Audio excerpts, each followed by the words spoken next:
Hello everyone, my name is Wilson Privado, and I'm going to talk to you about why are there Buddhist statues in Muslim Pakistan. It is really interesting to know that this country that which is full of Muslim people once had a lot of Buddhist people. And we're going to understand why this happened. And in order to understand that, we need to go back in the past, and Buddhism started right here in India, and then it spread this way and it went through Pakistan and it ended up in China. You notice here that it was mainly in North Pakistan where this happened. A valley in this place is called the Swat Valley, known in antiquity as Udayana.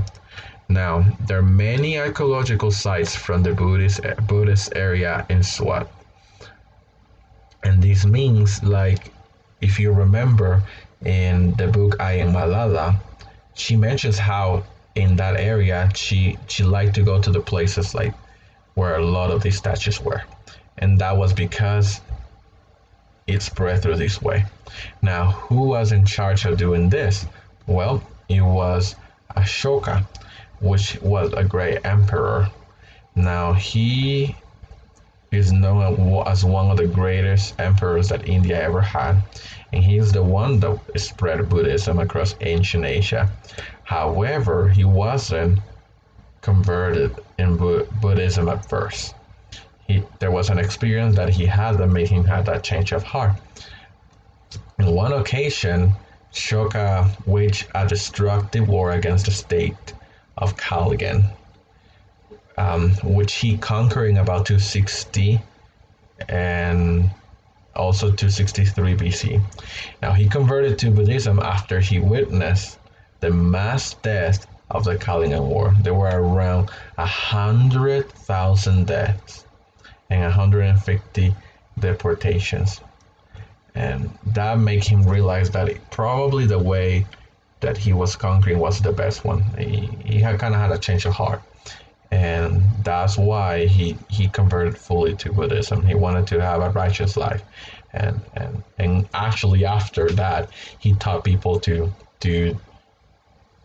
have dealings in peace and to respect one another. That's part of that. To accomplish that goal, he sent Buddhist monks to Sri Lanka and Central Asia. He also established, and he's the one who built all these monuments and significant sites of Gautama Buddha.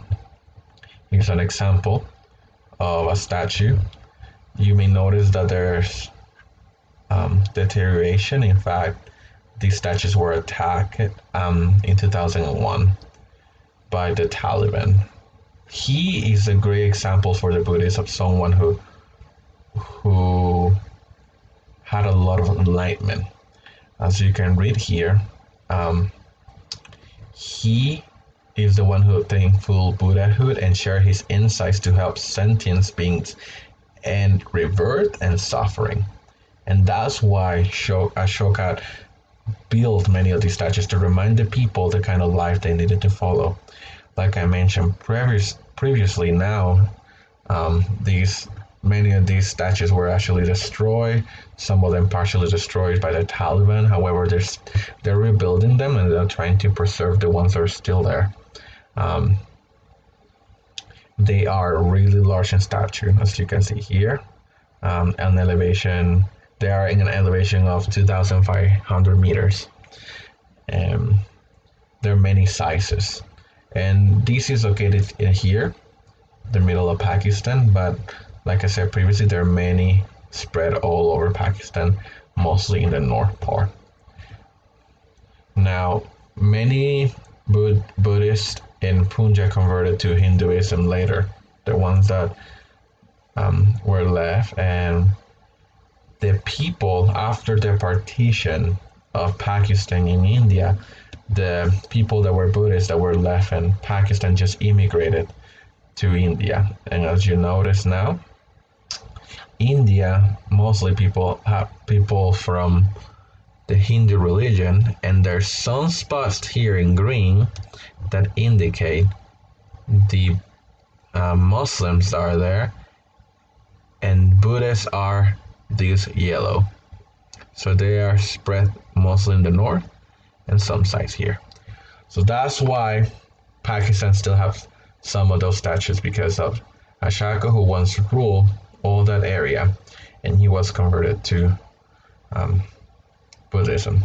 I hope you all like the presentation, and thank you very much.